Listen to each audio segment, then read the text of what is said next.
Hello everybody, and welcome to our Entrepreneur Journey Chats.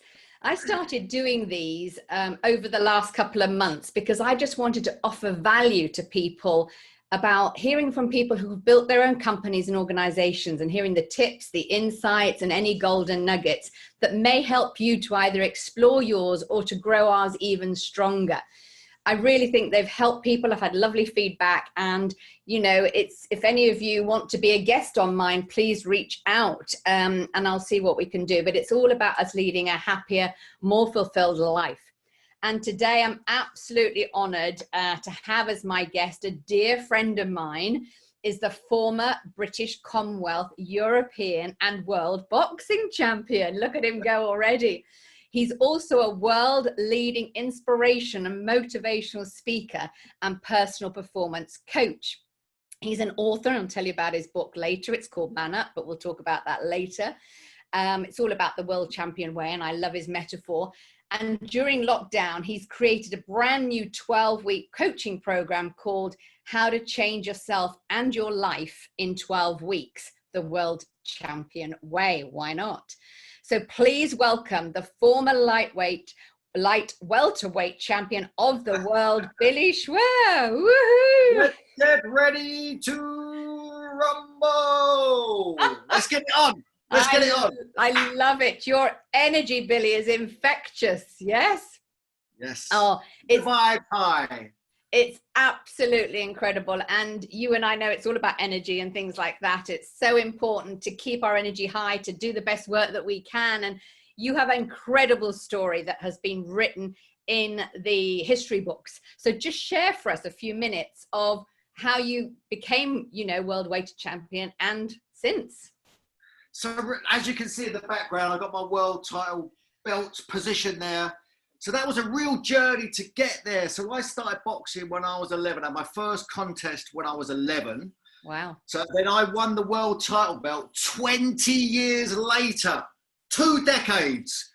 Good Two God. decades later. So it takes courage, it takes persistence, passion to get what you really want. So my first contest when I was 11, I started my amateur boxing career. My dad was my coach. He was in my corner. He's been in my corner for more or less every single fight that I've had. Wow. And I had nearly 100 amateur fights and 45 professional fights. So I had a great amateur career. Decided to turn pro at the age of 21. I turned pro with Mickey Duff was the manager. Then we had a great start to my professional career. I won the British and Commonwealth titles after 2 years. So I was the new kid on the block. I was 23 years of age and I was ready to take the world on. So I pursued that. So I was the British and Commonwealth champion. Then I lost it in my first defense. I got cuts. Then I regained it. So I got my titles back. And then, so since then, it's just a roller coaster ride of ups and downs as life is, right? Life as we know it, it ain't smooth. It's up and it's down. So my dream was obviously to become a world champion. So I got the opportunity of a lifetime to fight for the world title in Las Vegas, which is the fight capital of the world, right? So yeah. In Vegas, just a normal kid from Luton. I see my name up in lights flashing, Billy Schwer, Luton. I thought, wow, I've arrived. It was incredible. But I lost the fight. I got 2 big cuts, 70 stitches in my face, lost the fight, come back to England, start again. I managed to get a shot at the European title over in Spain, went over there, I was the first Englishman. You talk about history books. I was the first Englishman to win a European title in Spain. Wow. So I'm in the history book for that. Mm-hmm. So I won the European title over there. I came back to the UK, defended it 3 times, then got another shot at the world title. Wembley Arena, great contest, boxing an American guy, epic. Went the full 12 rounds. I got beat again on points. But there was a lot of controversy after the fight because he failed the drug tests. But he got off on a technicality. So I was so disappointed, as you can imagine. Yes. I was so disappointed. Lots of lessons to be learned. And what I talk about when I go and speak to audience, that's one of my biggest lessons that I've ever learned. It's about to produce world-class results, you've got to be powerful in the face of adversity, setbacks, and defeat. You've got to leave the past in the past. So for me to move on, become a world champion, I had to leave that experience in the past and focus on the future again. So That's what we did. And we got another shot at the world title. Third time lucky, I'm thinking, right? Full 12 rounds, another epic contest. It was voted boxing. It was contest of the year by the British Boxing Board of Control. It was an epic. Lost again. So I failed 3 times. So who I am is I'm persistent. I'm so persistent. And I kept going. Anyway, we got another shot at the world title. And eventually I achieved my dream and I won the world title on my 4th attempt. And that was a big relief. It was unbelievable. But the thing was, life, it just doesn't quite go the way that you think it's going to go sometimes. I won the title, but I ended up in hospital after the fight. I took a big punch around the back of the head, concussion, kept me in hospital for 2 days. I was okay, luckily enough. I had a friend of mine killed in the ring. I know guys that had brain damaged. I used to step up into the ring prepared to die. It's a brutal, beautiful business, professional boxing, the noble art, the sweet science. But I was okay, I was lucky. Come out, world title, had my first defense, 3 months later, got knocked out. This time I go back to hospital, but this time I travel in style. I go in the back of the ambulance. And it's while I was in the back of the ambulance going to the Royal Free Hospital in London, I looked out the window and I realised that my life as I know it was over. That was when I made the toughest decision I've ever made, to retire from boxing. It was a life-changing decision, which are tough. I mean, lots of us have made them. And if you haven't, you might have to at some point. They're tough things to do. So what happened was, in that moment, in the back of the ambulance, I made that decision that my life's over. What's the point? Unconsciously. So my boxing career, I decided to leave my boxing career, but then unconsciously I thought, what is my life all about? I no longer had any meaning. I had no purpose. I had no future. And I struggled. And I really struggled. I found that transition from being a professional athlete to life out there in the so-called real world, I found a very difficult one. I was depressed. The first 2 years of my retirement, the worst 2 years of my life, struggled. I was depressed.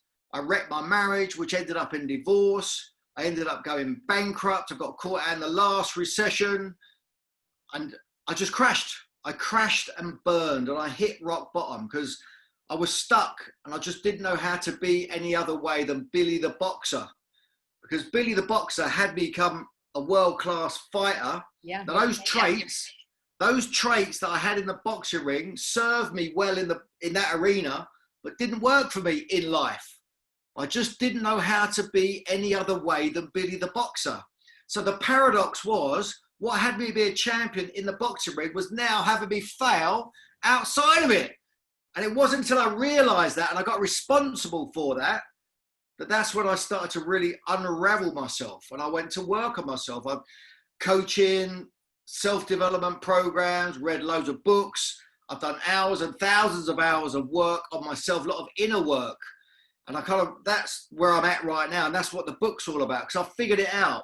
Because I had a mental breakdown. I was having suicidal thoughts at one point. And then here I am today, sitting with you, happier, more fulfilled and satisfied than I've ever been, ever. And it's like, so what is all that about? And I've figured it out. It's just like I could listen and listen and listen to you forever. You've got such an inspirational story to share. And this is why I wanted you on, I believe successful people have a personal leadership about them. I really do. That's unique to us and the winning secrets to your success. So please share 2 of the insights. You've mentioned so much in your metaphor of your boxing there, but what are 2 or 3 insights that you feel have been your strengths with growing your business since retirement? Really, really clear for me. And this is what I've created. This is who I am. Passion, power, and purpose. So I've discovered that for myself. So passion. We hear people talking about you've got to be passionate about what you're doing. I don't know. You've got to be passionate about the outcome. Now, I was passionate about becoming a world champion, but I wasn't really passionate about getting punched in the face every day in training. I wasn't really passionate about that, but I was passionate about the future-based outcome. And that's what kept me going through the daily grind, the hard stuff, the hardship, the suffering, the pain, to get to the outcome. I was passionate about the result. And then the power stuff is, it's all about the internal power, our inner power. That's what's going to have us produce the results that we're passionate about. Definitely. And then obviously purpose as well. They're all interconnected. Purpose, being on purpose, moving towards something in the future that you've invented and created for yourself. And then passion and power will enable you to get there. But also purpose, having something outside of yourself. That's what I found, because when I was boxing, it was all about me. I had people, teams of people serving me. Billy the boxer, everything had to be right for me. It was me, me, me, me. And I got kind of egotistical and stuck in that world, all about me. So when that was gone, it was like I had to reinvent and recreate myself. And then so happiness, I'm living a 10 out of 10 life. I'm happier. And so what is that? That's the bit that I've discovered. And it's discovering happiness. Because happiness, I believe happiness is not lost. You don't have to look for it. You have to discover it. And it's an inside job. It's inside. Love that. Love it. But I've had to grapple with that for decades. And a lot of men do, right? I've had to figure that out because I think it was in the car, the Porsche, the house, the lifestyle, the blah, blah, blah. I was thinking it existed out there. But having grappled with that for a couple of decades, I realized that, no, it ain't out there. It's in here. It is. And then discovering that, whatever that is, and it ain't anything. We look in the wrong places for happiness. I love that. I love that distinction. We do. We think it's external to us, but it's all internal to us. And everything is a journey. I believe happiness is a journey, because we all go through the ups and downs of life, like you've said. So the other thing I want to ask you, I believe successful people think different thoughts, like you've just said, and do different things. I really do. Please share with me and our listeners 3 of your values that have, helped you to portray this level of greatness, not just in your past life boxing, but now. What do you think those would be? So I've thought about this a lot, and I've created a 7-step winning formula. So I'll just run them quickly with you. Step number 1 is win or lose, you choose. It's about the choices we're making and the choices that we're unconsciously making. And it's what we say yes to and what we say no to. So win or lose, you do really get to choose. But a lot of us feel we're not, the things that we lose or the failures that we have in life, we don't really think that we're choosing them, but we are. At some level, unconsciously or consciously, we're choosing our futures. So that's one of them, which is really powerful. If you can really get to grips with that. Step number 2 is KO fear. So I've learned and I've managed my fear. And I've learned from a very young age to confront and overcome my fear. So I believe that all of us, you'll be surprised the results that you can produce in the face of fear. If you can find the courage to step up, put yourself at risk, be prepared to fail, which I did as a young child, as a boxer. So then that carried through in all areas of my life, and it still does now. KO fear, having the courage. Step number 3 is fight for what you want. So it's about clarity of purpose. Your purpose, again, is about having the clear outcomes that you want in your life, for yourself personally and your business. And you've got to fight for it. You've got to hatch a plan, and you've got to fight until the plan gets done and delivered. But you've got to be clear about what you're fighting for, because not everyone is really clear about that. So then step number 4 is you're only as good as your next fight. Now, what that means is you're only as good as the future that you're living into, because whatever you've done is in the past now. So it's about recreating the future. And that's very powerful. And that's what I got for myself. And that's what has me be happy, because here's another thing which I've got for myself is I love myself, which I never did before. I love myself and I love my life and I love the future that I'm creating. So happiness just arises in that way of being.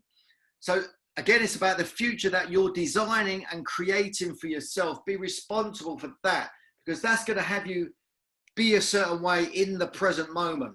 And it's building a compelling and an exciting future that you want to live into. Make it up, invent it, create it, do it. Yep. And then it's also about taking it on the chin. Step number 5, take it on the chin. Life is not always going to go your way. Like, we all know that. And I learned that in the boxing ring, and I've learned in the boxing ring of life. It's a battle, it's challenging, it's confronting sometimes. You know what? Sometimes you've got to leave the past in the past, take it on the chin, get the lessons, move forward, develop yourself and grow through that stuff. Step number 6, jab and move, right? Jab and move. So as a boxer, we are always looking for new approaches and new ways of winning. As an entrepreneur, business person, it's about having that clarity of mind to look for things on a different perspective and look for the angles, always looking engaged in what's possible. Step number 7 is box clever. So once you engage with those first 6 steps, you'll be boxing clever, which is all about teamwork, what you're creating, the people around you, the environment that you're living in, the environment that you're creating for yourself, what you're reading, what you're listening to, who you're speaking to, who you surround yourself in, because we are a product of our environment. And that's step number 7. So that's briefly. I mean, that is beautiful. Step 1 to 7 sums it up absolutely perfectly. Thank you so much for that. And something you and I know we're very passionate about is creating our circle of genius, our peer group, if you will. You know, people that you go into companies like I do, and we're the outside eyes and ears of people's businesses, but we need our peer group. Individual entrepreneurs need them. And I know you and I have shared many a stage together over the years. You know, we've worked together way back when. And what would you say are 2 of the qualities I bring to the table, or I brought to the table when we knew each other? Very, very simple, right? For you, I can recall it. I'm really, really clear. It's your way of being, your presence. It's almost like you don't really have to say much. Because when you watch the room that you're working, you're an authority. And that's what people are left with. They experience you and your energy, and obviously the content that you deliver, the value that you bring is second to none. So that's what I just remember. It's just the air that you have, it's your being. It's just who you're being, because you're coming from love, contribution, no doubt about that. And that's what people are left with. But it's in the unsaid also. It's what you don't say. It's in the gaps between what you do say. That's the power, and that's how I see you, and that's how I listen to you, is through that power that you possess. I'm emotional, Billy. I can't cope. That is beautiful. Thank you. I don't think anybody's ever said that to me in those words before. That is so kind. And we all see people differently. I know we do. We all do. You know, thank you for that. Anyway, you know, I believe that everybody, and I know you and I've had discussions about this, have potential within. Everybody, like you've just said, all our personal power is within us. It really, really is. And we want to achieve greatness in our business, greatness in happiness, in life, a fulfilled life. You've touched on it loads already in this conversation. So what would be the 2 distinctions that you feel people could master even better to experience this happy, fulfilled life journey? Yeah, so discovering happiness is the inside job. That's that. So one of the things that I really get, so as I've got a bit older, a bit more wisdom, listening for sure, having the ability to listen rather than listening for something. And it's like listening through also what's being said, and also listening for what's not said. What's not being said that's where the real magic is. So that's one of the things. And it's the knee-jerk reactions is trying to master and get a grip of. Our knee-jerk reactions are generally never any good. So if we can just listen, don't react, just shut up for a minute before you want to react, rather than reacting and blurt.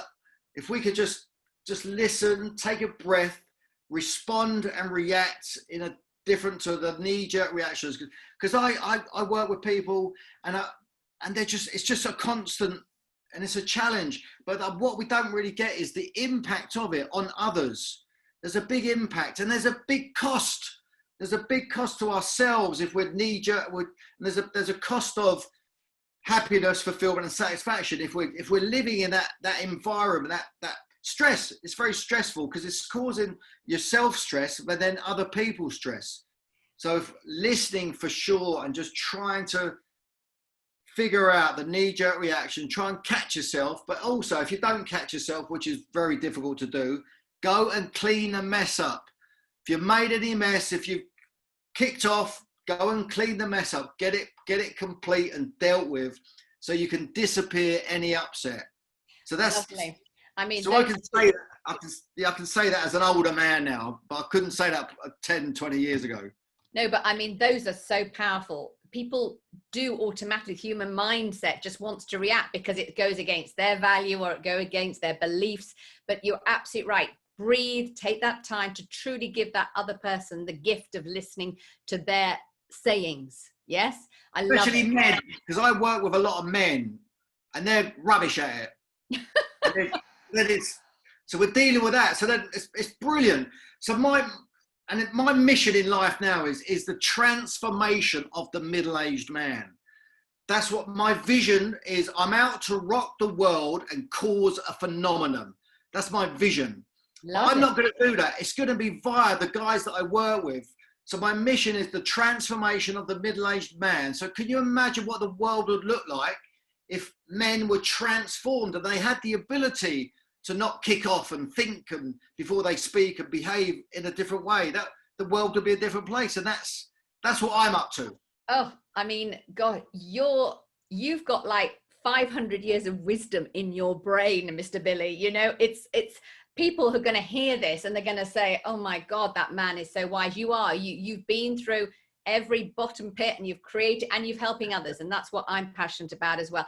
As I say, we could listen for hours. Next, I'm going to ask you, before I ask you one top book that you would recommend that's influenced you, obviously I want to point to the book behind you. You've written a couple of books. I know that's the up-to-date one, Man Up, which I know people can get. It's fabulous. There it is, Man Up. And what we'll do is when we post this in LinkedIn, we'll put the, if you can send it to me afterwards, I want the link to where they can buy your book in Amazon or wherever. So I'll add that into my link. But it's an incredible book. It's a lot of what Billy shared and more in that. But what's one book that you could recommend now? I always ask everybody this, that's influenced you and you'd highly recommend it. When I was going through one of my darkest periods in my life, when I retired from boxing, when I was going through my depression, I was so suffering. There was a book that I reached out to all the time, and it's called A New Earth by Eckhart Tolle. And I reached out for that. I had that by the side of my bed, and I can recall going into that when I was in my depths of my despair, and the passages just spoke to me every time I went, and I would just open it wherever, and it really helped me through my tough times. So that's one book that I hold very, very dear to my heart. It is an incredible book. It really is. And he's written a few, it is to go and get it. But most important, get Billy's book as well. You want to do that. Billy, I mean, our time has come to an end now. Where can people get hold of you? What's the best website for you? All the usual places. You can come to billyschwer.com and you can get the first 2 chapters of my book for free there if you want to do that. I'm on LinkedIn, Facebook, all the usual places. You can find me. I'm not hard to find. Oh, it's honestly, it's just, please get his book. Please reach out. Billy's been an amazing friend over the years. We're going to do some work together in the future. It has just been an absolute, it's like doing now the jab hook. I've got to practice with my exercises. Thank you for your time today. And I know the listeners will absolutely love this. It'll be out in July and I'll let you know, Billy, when we're going to launch it. And then I'm sure you get lots of feedback and everything. But thank you so much today for you. We'll keep connected. And to thank you to all the listeners who obviously has taken their time to listen today, and look forward to speaking to you all on the next Entrepreneur Journey Chats. Take care, everybody. Bye-bye. Thanks, Billy. Huge thanks.